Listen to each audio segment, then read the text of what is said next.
Thank you. And a quick point of personal preference.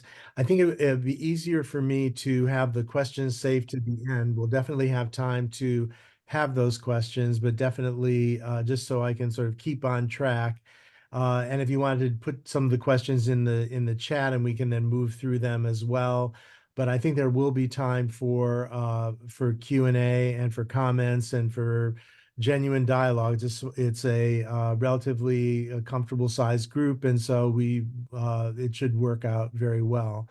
Um, I want to say thank you, Tanya, for that introduction and for all your wonderful work in organizing this event, and also to thank you to the Community Solution Education System for creating this GLOBETalk series, which is absolutely wonderful to be able to reach out to a broader audience beyond our own universities into the system. And welcome, everyone. So as Tanya said, my talk is on the global social justice archipelago, understanding global movements for climate justice, democracy, human rights, and social justice. And so I'd like to begin by setting the context for why these social movements are needed to respond to the unprecedented challenges of our time. I think no one needs convincing that we live in an extraordinary time. We live in the context of a global emergency contributed to by multiple factors: climate change, increasing authoritarianism, COVID-19, which is not yet over, systemic racism, and all of those together threaten human rights and lives around the world. And the parameters of these crises are well known, but I'm going to outline them here briefly. First, there's the climate crisis. 2015 was the first full year to break the 1 centigrade barrier among pre-industrial levels, which is a key benchmark for global warming. And 2023 has been confirmed as the hottest year ever recorded. And as you can see with this chart, the direction has been up. It's no surprise to anyone. On a global scale, climate change has also contributed to climate migration, as places like Guatemala and Sudan become less able to sustain food production and therefore less inhabitable. The World Bank predicts that without urgent global and national climate action, sub-Saharan Africa, South Asia, and Latin America could see more than 140 million people move within their country's borders and then some beyond by 2050. So climate migration north to Europe and the United States has already contributed to increased racism and hypernationalism in those regions, as evidenced by the rise of right-wing parties in the United States and Europe, the hardening of borders, and the building of walls. In turn, this racism and xenophobia has contributed to an overall decline in democratic norms in established democratic countries. Freedom House provides annual measures, does an annual wonderful report on measuring the democratic health of nations, incorporating separate ratings on national and local governance, electoral process, independent media, civil society, judicial independence, and corruption. Their findings show an overall decline in democratic norms over the last 17 years, though this past year has indicated a slowing of that decline. And as of today, 57 countries are rated in the not free category, and the number of countries and territories that have a score of 0 out of 4 on the media freedom indicator has increased from 14 to 33 during the 17 years of global democratic decline. And it's worthy of note that the United States in particular has fallen significantly by these standards during the last 10 years. But at the same time, this unique multidimensional crisis is prompting people everywhere to reflect more deeply on systemic injustices and the broad kinds of social solidarity mechanisms that can address those problems individually and collectively. All over the world, people are becoming aware and connected in a very different way than ever before, both in terms of their access to information about the world and in their technological capacity to communicate their ideas and to organize collectively. And in particular, a new generation of young people is coming of age shaped by those conditions and expecting to be able to make a difference in this world and believing it's possible to do so. So the most powerful 21st century symbol of such a more positive vision and worldview and movement that has been emerging is what happened in Tahrir Square in Cairo, Egypt in 2011, when the Egyptian people who had been repressed for decades took over the central intersection of their capital city and made it into a common space, a tent city. They turned it into a place where people were housed and fed and able to share their dreams about the kind of country in which they wanted to live. And this was a reclaiming or liberating of public space that allowed people to organize in ways that they never have before. It's not a coincidence that the word Tahrir literally translates into English as liberation. So Tahrir Square is literally Liberation Square. So this photo was taken not by me on July 20th, 2011. I actually arrived in Tahrir Square several days later on the morning of August 3rd, and the military had already cleared the square. And there were a couple attempts to reclaim the square, but basically the Tahrir Square ended right about that time, and there were still massive demonstrations. The government of Egypt had been toppled at that point, and the new government was attempting to suppress this wonderful demonstration of liberation. And we know now that the suppression of democracy in Egypt after incredible hopes during that time has been near complete, and there's been tremendous repression of the population, of freedom of expression, of freedom of press, of freedom of communication, and freedom of organizing. Um, but nonetheless, Tahrir Square became an inspiration. And so the Arab Spring, in many ways, became a global spring, with similar reclaiming of parks and town squares and cities throughout the world. And the Occupy movement of Zuccotti Park in New York and throughout the United States, to the Los Ignados of Spain, the I Don't Know More movement of Canada, the Brazilian Spring, the global climate justice movement, the Rise Up at Night movement in France, Taksim Square movement in Turkey, the Standing Rock No Dakota Access Pipeline movement, which is pictured here. I was there in 2016 as well. Again, as you can see, a gathering of people fairly centrally led by the indigenous Lakota tribes that were organizing the the events, but also a lot of community activity and a lot of liberatory space where people were able to share again their dreams of a different kind of world, a fossil-free world, and a world in which indigenous peoples' rights to their land and their water and their sky and their lives are more respected. There was also the Capitol Hill Autonomous Zone in Seattle and the Portland Lonsdale Chapman Square Park for Black Lives Matter in Portland, Oregon.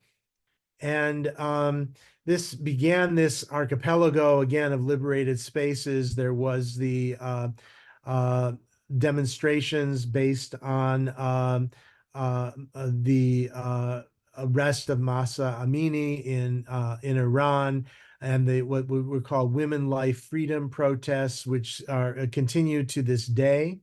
Um, and um, and there are people who have demonstrated in solidarity all over the world who recognize their bravery and find their ways to show their solidarity through a variety of nonviolent political action. And so um, if we take all of these movements together, what we can see emerging is a kind of global, as I said in the title, archipelago of local liberated spaces in which other worlds are being imagined and born. And there's also an increasing solidarity among these movements and across these movements, across race, religion, national origin, and gender and sexual identity.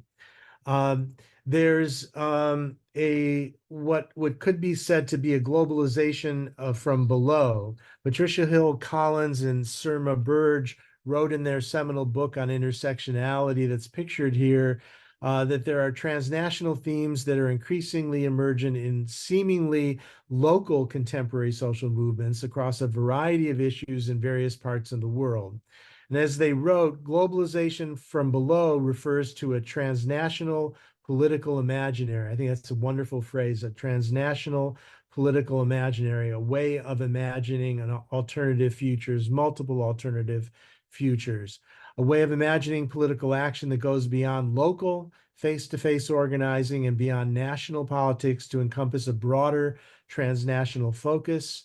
And this transnational political imaginary draws from intersectional understandings of the interrelatedness of these protests and the specific histories of disenfranchisement associated with racism, sexism, class exploitation, and ethnic subordination that shape one another in specific social contexts are no longer understood as separate events, but are rather understood as connected, again, as part of a transnational political imaginary and a global archipelago of social justice.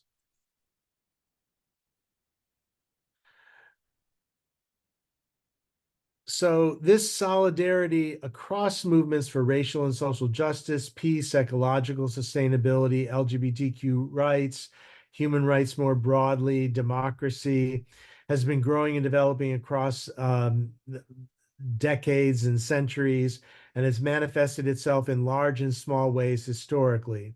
Transnational movements for social change have occurred for centuries, notably the movement for the abolition of the transatlantic slave trade, the formation of international human rights solidarity organizations such as Amnesty International, successive efforts to create a movement for world peace, the global climate justice movement, the Women's March of 2017, which was estimated to have taken place in 673 locations around the world. And another such effort is the World Social Forum process, which is a series of global gatherings begun in Brazil in 2001, bringing together what is called the movement of movements to engage in workshops, conferences, and artistic performances on themes such as global solidarity, the global economy, the environment, human rights, and democratization. And in particular, the Black Lives Matter movement has shown an unusual philosophical and global reach, beginning as a response to sustained killings, police killings of African Americans, and expanding to address structural racism in general as it plays out in multiple social systems, including the school to prison pipeline, mass incarceration, and racial injustice spanning 400 years from slavery to Jim Crow to separate but unequal school systems to unfair implementation of the New Deal to bank redlining. And the Black Lives Matter movement has had this unexpected global effect, causing Webster's dictionary to redefine racism to include its systemic dimension, and has led to the toppling of statues from the Jefferson Davis statue in Richmond, Virginia, the capital of the Confederacy, to the tossing of the statue of the British slave trader Edward Colston into Bristol Harbor, and the challenging of racism in Europe and in the Arab world. And the spirit behind this global solidarity across movements is summed up in the 1970s Australian Aboriginal expression, if you've come here to help me, you are wasting your time. But if you've come here because your liberation is bound up with mine, then let us work together. So this demonstration of a culture of solidarity can be expressed in the largest possible ways, such as in the global boycott of Russia following the invasion of Ukraine, in solidarity with the people of Ukraine. In the Fridays for Future movement, the Strike for Climate movement, a youth-led and organized movement begun by Swedish teen activist Greta Thunberg, which has manifested in young people's strike for climate demonstrations in 7,500 cities across 5 continents, demanding climate justice and equity and faster action on reducing climate change. And since the terrible events of last October 7 in Israel, in which 1,200 Israeli civilians and others, including whole families, were killed by Hamas, and the disproportionate subsequent mass slaughter of more than 29,000 Palestinians in Gaza, most of them children. There's been a global outpouring of support, not only for peace in the form of a ceasefire, but also for a broader, just solution to the conflict. And those efforts at their best seek to provide solidarity with what former King of Jordan called the Camp of Peace. He gave a speech at the funeral of Yitzhak Rabin, who was one of the pioneers uh, of the Oslo Peace Initiative, and he referred to he said he's a member of the Camp of Peace. And the Camp of Peace and Justice is something that extends beyond between Israelis and Palestinians, and has done so since the State of Israel was founded and even before that. And the Camp of Peace is guided by the principles of author and activist Naomi Klein, who said, side with the child over the gun every single time, no matter whose gun and no matter whose child. It's a less ideological approach to the Israeli-Palestinian conflict, and one that's coming from a more humanistic perspective of finding justice, finding reconciliation among the parties to the conflict. One example of this Camp of Peace approach, alongside dozens of Palestinian and human rights organizations who have been advocating for a ceasefire for months, is Combatants for Peace, an organization and movement made up of former Israeli and Palestinian combatants and their supporters who work continuously for greater understanding that could lay the groundwork for a just and lasting peace between these peoples. And so I hope I've shown that an important element to the solution to the problems of our time is multicultural, multi-ethnic, transnational global solidarity, the kind of solidarity that puts our humanity first above all other considerations.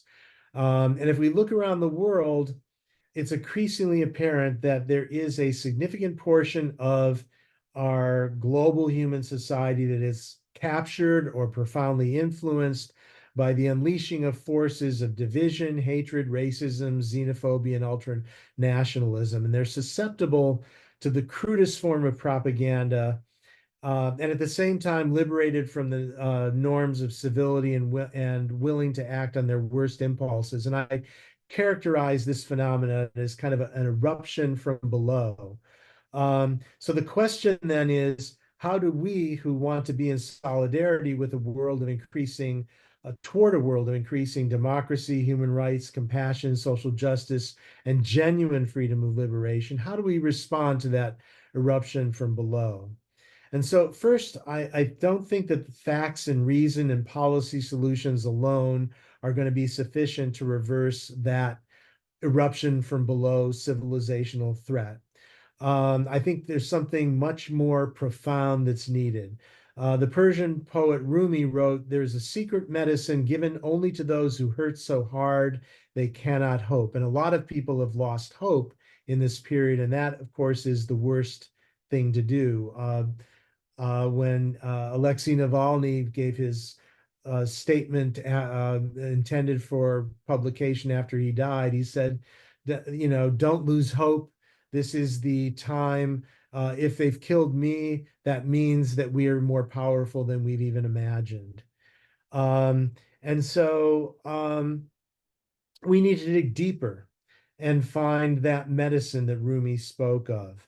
The eruption from below of division and hatred needs to be met with an even greater eruption from above, from what Lincoln called the higher angels of our nature, and reminding us of the ancient and universal wisdom of our common humanity and our capacity to create what Martin Luther King called a beloved community.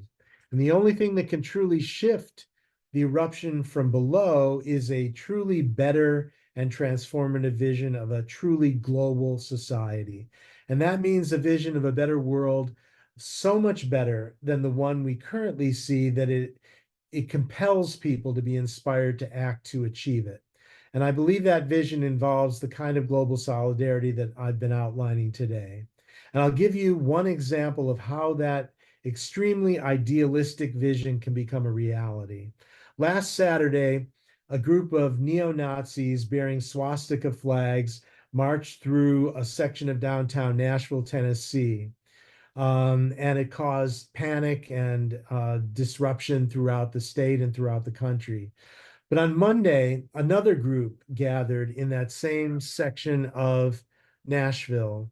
Um, and Tennessee state legislator Justin Jones said that the gathering was a form of, like Tahrir Square, he didn't mention Tahrir Square, but it was a form of reclaiming of that same public space on behalf of the multiracial, multi-generational, multi-faith group of Tennesseans who had gathered around him to protest and to reclaim that space. And he concluded by saying, "You'll know me by who I stand with." And that, I think, is an emblematic and beautiful expression of what it means to express global solidarity. You'll know me by who I stand with. And so these voices of division and chaos may be a little louder right now, but what Gandhi called the still small voice of conscience is still ever present everywhere in the world and at every time in history.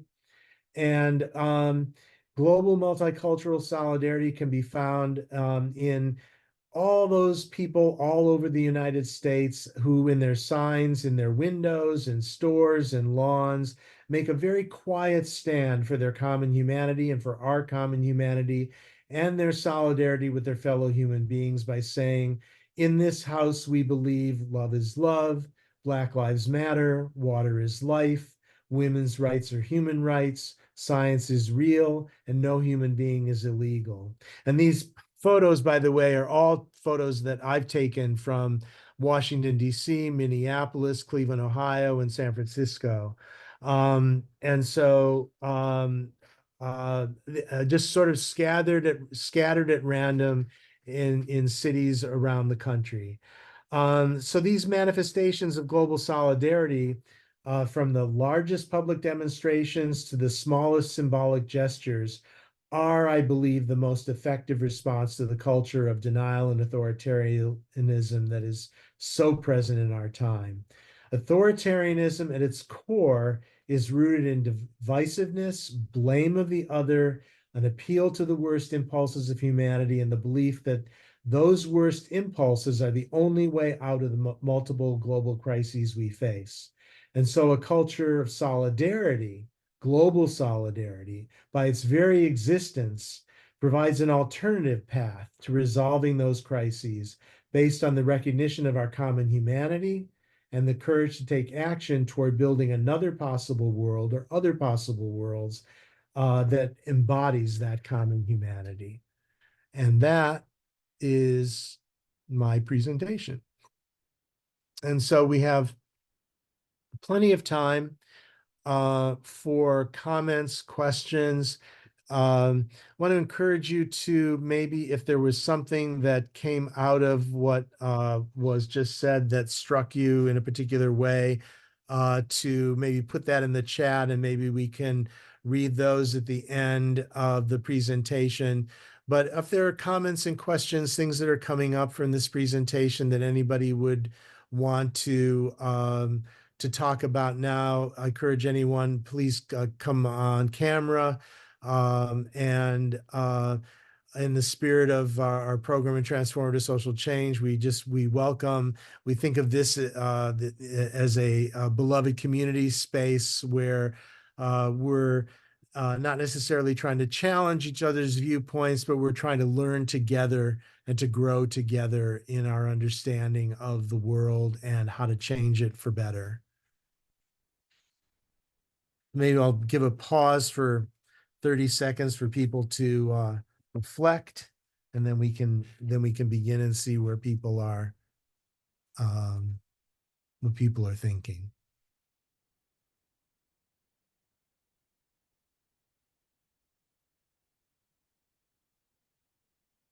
Looks like Dr. Sean Haynes has raised their hands. Dr. Haynes? Thank you, Dr. Federman. I have an eagle behind me. I'm an indigenous North American woman.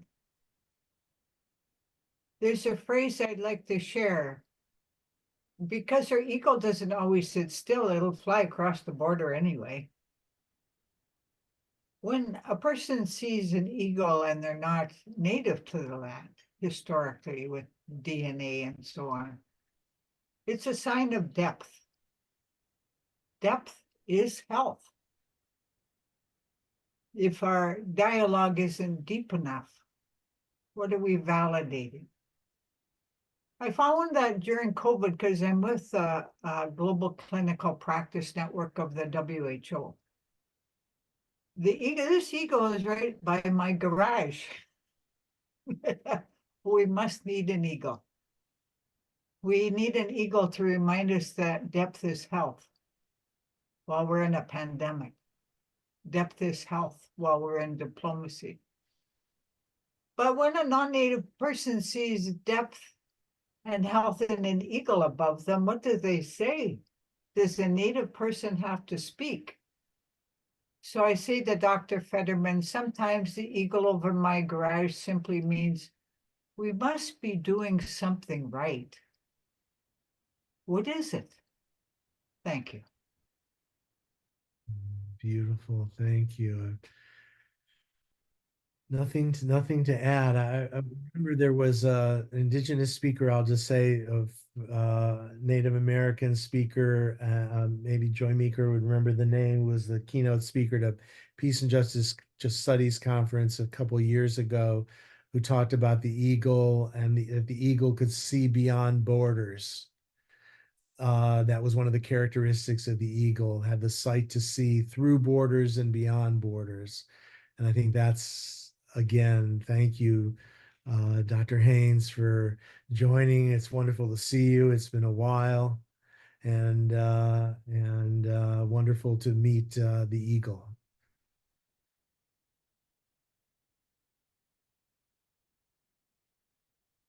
There is a question in the chat from Emily Lutringer.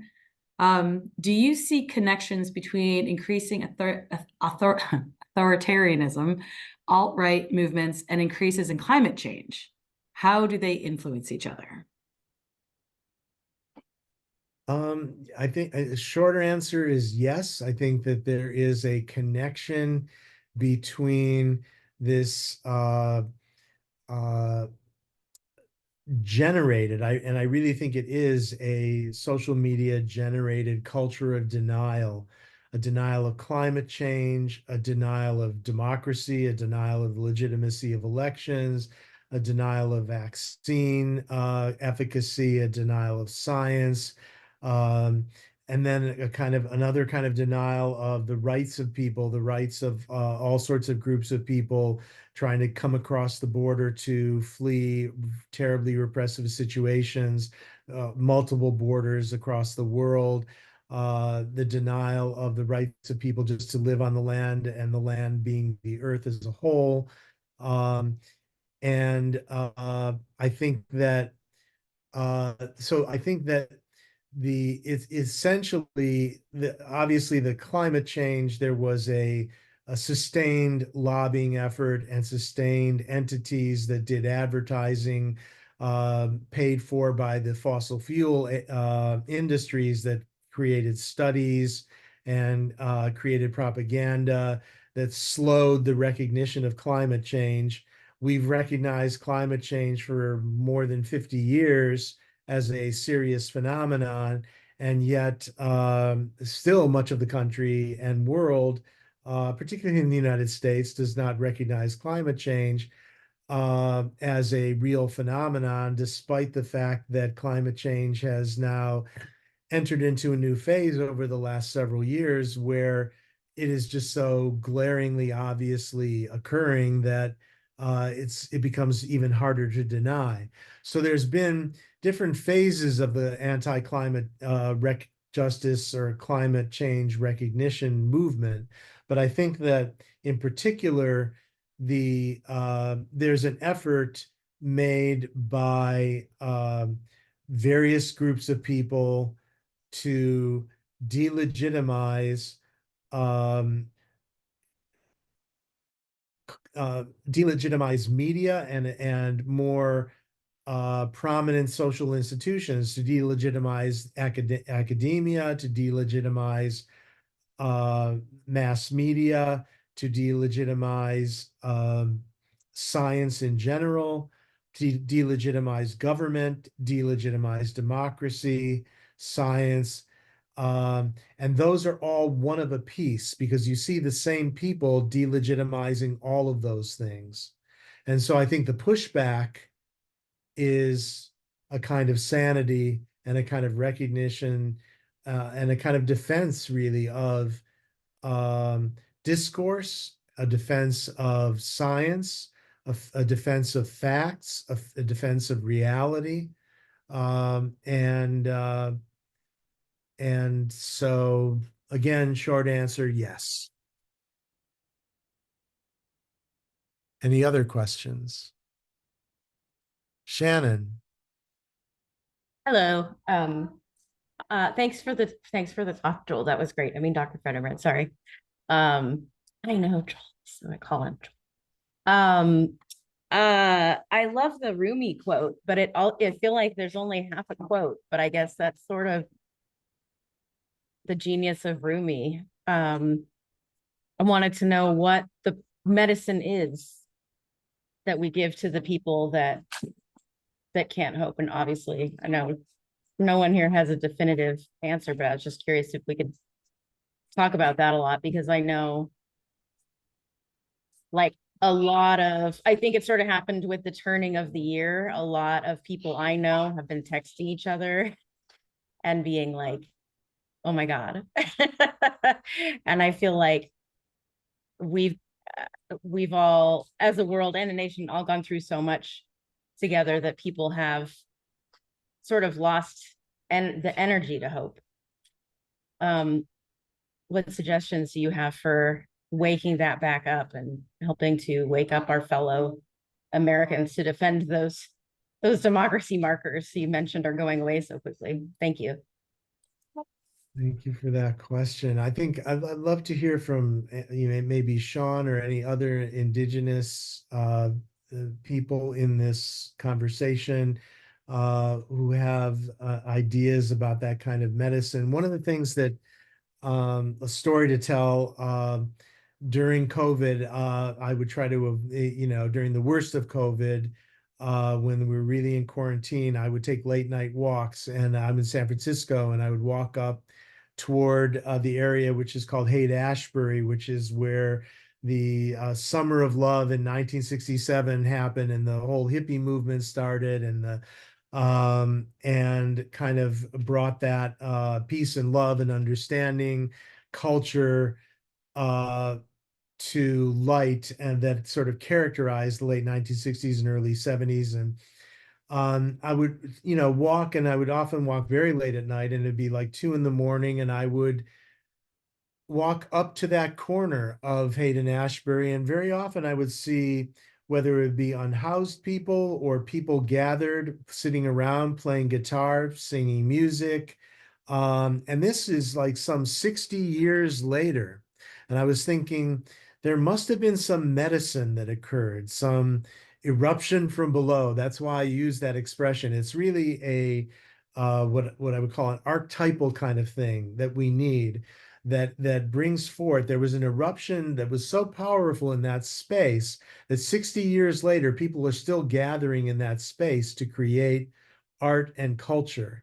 And I think that what we need, part of that medicine, is a culture of solidarity that's a political culture of solidarity.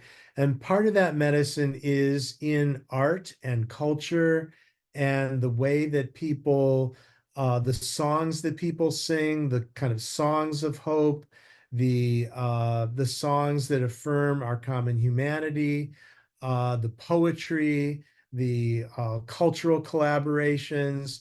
I've never been to any one of these gatherings, whether it be Occupy or uh, Black Lives Matter demonstrations, or Standing Rock or Tahrir Square, or any of them where there weren't people who were musicians playing. And there's a famous old quote, which I'm not remembering. It was from the 17th century, I believe, that says, "Poets are the unacknowledged legislators of the world." I'll repeat it. Poets are the unacknowledged legislators of the world. Sometimes you need visionaries who are not necessarily the political people to inspire people to have that kind of hope, to see beyond the cultural barriers.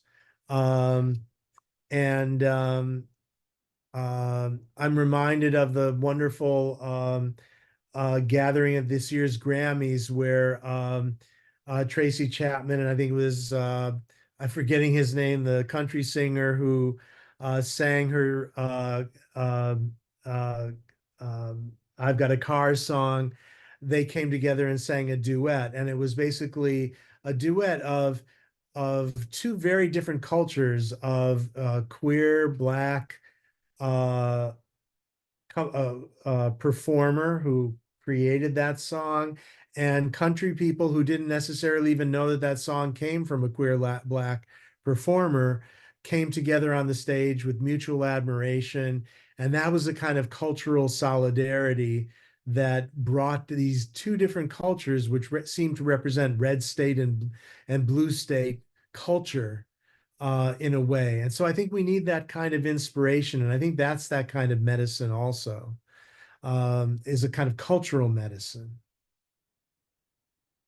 Anyone else want to have an answer to that question? Beautiful question.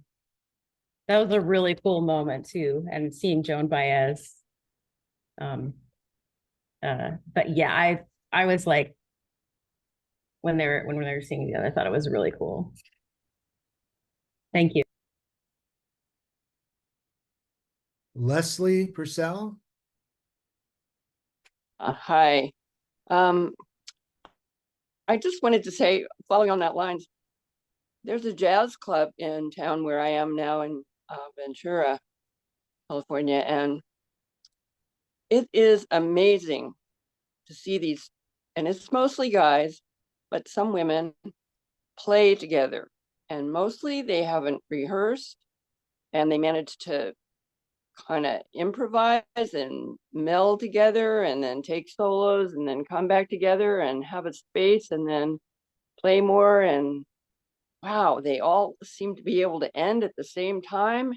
And I'm going like, wow, these people, maybe they could help us organize the world, because there's such an interplay and a listening to each other and response that it's quite phenomenal. And so I just kind of want to follow on what you were saying about art and music, because I think those things are really, really important and wonderful. The other thing I was going to say is meditation and sort of those kinds of spiritual collective, like going to a group for meditation or yoga, really helps to build, I think, peace and community. So thank you. Thank you for saying that.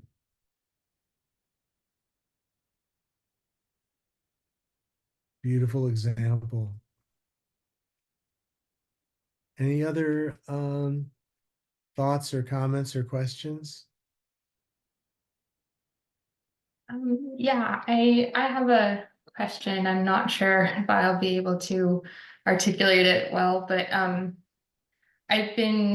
one thing that I struggle with is as we look at climate change, right, and as your chart showed, it is just steadily getting worse, effectively, right? And I also think about like the past cycles, like you mentioned, Summer of Love, and how there's this sort of these ongoing cycles of protests and societal stresses, and then eruption from below, kind of. And I hold hope in what you showed from this sort of global these global movements, these global eruptions from below. But I also wonder about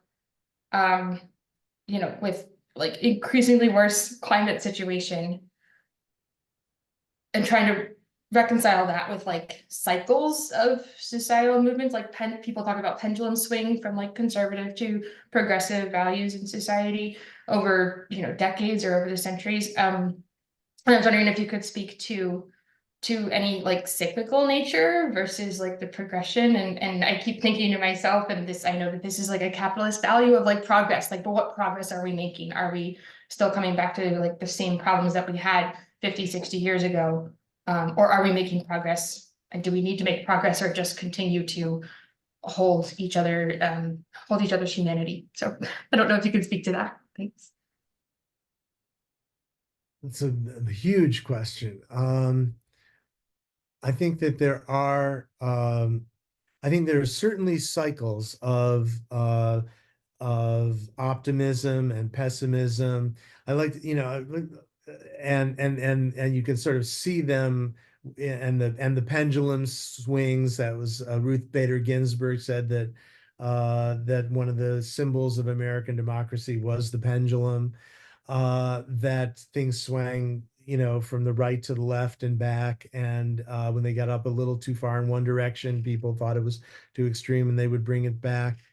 But I also think that these movements that I think that Gandhi lived a lot, very much of his life contemporaneously with Hitler. And there are all sorts of leaders from all sorts of times, the worst of humanity with the best of humanity living at the same time. And so this struggle, in a sense, is this ongoing struggle. I saw somebody in the chat said a comment about Giovanni Hortua said hippieism was a middle-class yuppie movement that wasn't necessarily connected to the minoritized movements of the same era. And that's true. It wasn't necessarily connected to it, but it also incorporated and brought together some of those movements. And some of the people who were hippies also, it wasn't just hippieism.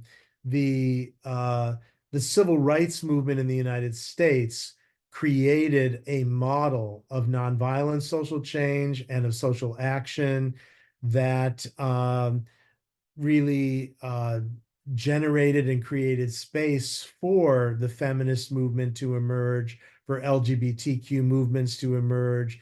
That became the model for all of these other kinds of movements. And so I think that whether the movements recognize each other or not, they are interconnected and they flow from each other. And we wouldn't be able to have, when I gave off that long list of different movements, those movements, people in those movements read the news and they learn from each other. And they learn that because there was in Tahrir Square wasn't the first example of that. There was in May 1968 in Paris, there was the Paris Commune in the 1800s. There were spaces that have been created in indigenous spaces throughout the world, where democracy flourished and egalitarian societies flourished, and respect for the earth and our common humanity and the lack of borders. So we're in this constant battle between the essentially people who are driven by whatever it is, greed and division, I think is very often the case, and power, greed, and division. And then the people who want to create a more compassionate, loving, humanity as a whole, embracing kind of society. And all of the main known religions, as well as indigenous traditions, have a element to them that has that spiritual connection of all living beings. And yet there has been so much destruction based on religion. So it is a cycle, and it's also a never-ending story at the same time. So I think both things are true at the same time. And at the same time, we have to say when those spaces are created, when liberation occurs, when jazz occurs, like in Leslie Purcell's nightclub that she was in, when those magic moments occur, they make it all worthwhile for us to say this is life is worth living because people can actually treat each other this way. People can relate to each other this way. We don't have to be defined by our lowest impulses. We can live out the better angels of our nature. And the goal, I believe, is education. I think that the thing that will transform society more than anything else is education. And education broadly stated uh, through social organizing, community organizing, through higher education, uh, to see these bigger pictures and the bigger connections between us. Um, Otherwise, we're going to only have this. I think we'll always have an up and down. And even Plato talked about a cycle like that in some of his writings of the cycle between authoritarian society and more open society, and this, and when one becomes more extreme, then the other one takes over. I think there is a tendency to that, but I think that in a time when we have these weapons of mass destruction and this ability to create uh, climate disaster, I think we need to evolve on a human level. And so it's a big challenge for us to evolve on that human level, humanity level. Um, and yet we now have the ability to communicate across all the borders um, that we didn't have before. And so there's an opportunity to do that. And so that creates hope for me.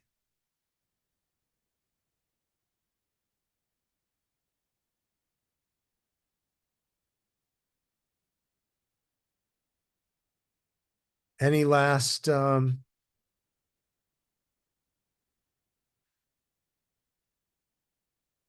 I see some comments in the chat.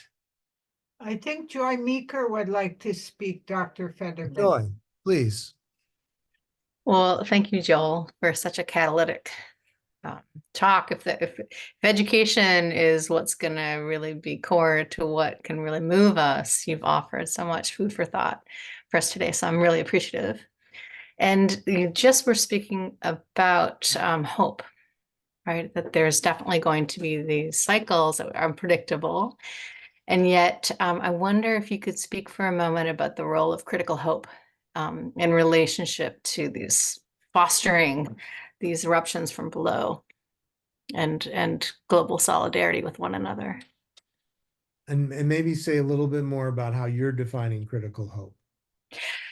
Well, I guess instead of thinking of like, well, it goes up and down and thinking about the moment that we're in, I'm thinking about critical hope as a choice, not of optimism, thinking things are necessarily going to get better, but the importance of imagining that our efforts matter, our solidarity with others matter. And I see that as related to the idea of having hope, but having it be critical.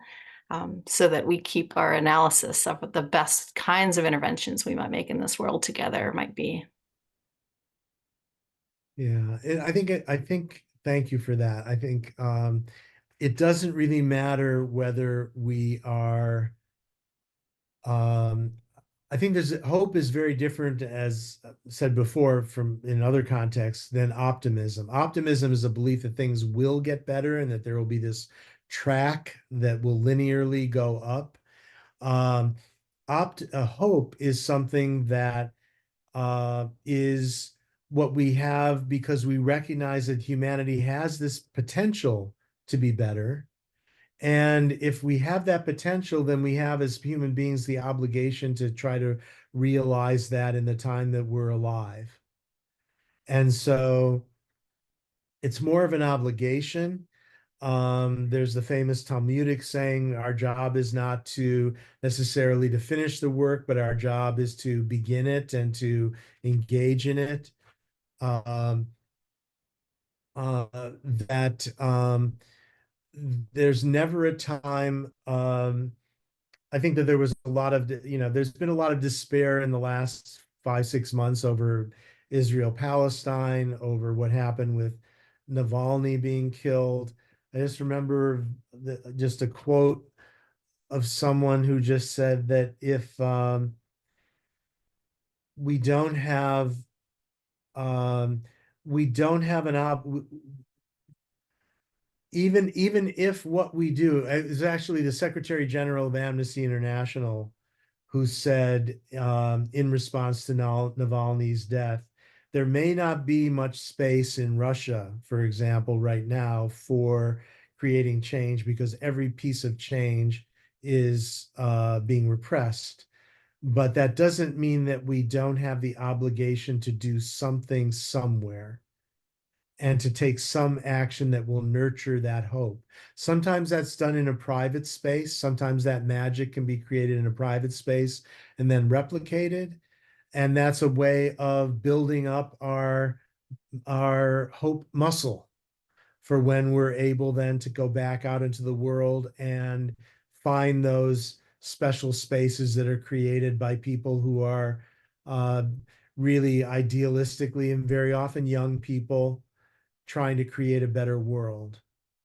So I think that's my critical hope answer.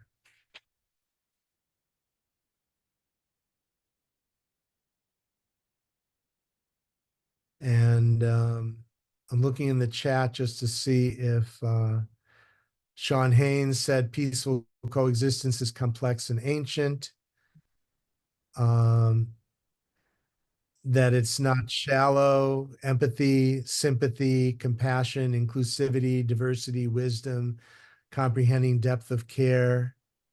And thank you for Kirsten for it was Luke Combs who sang with Tracy Chapman.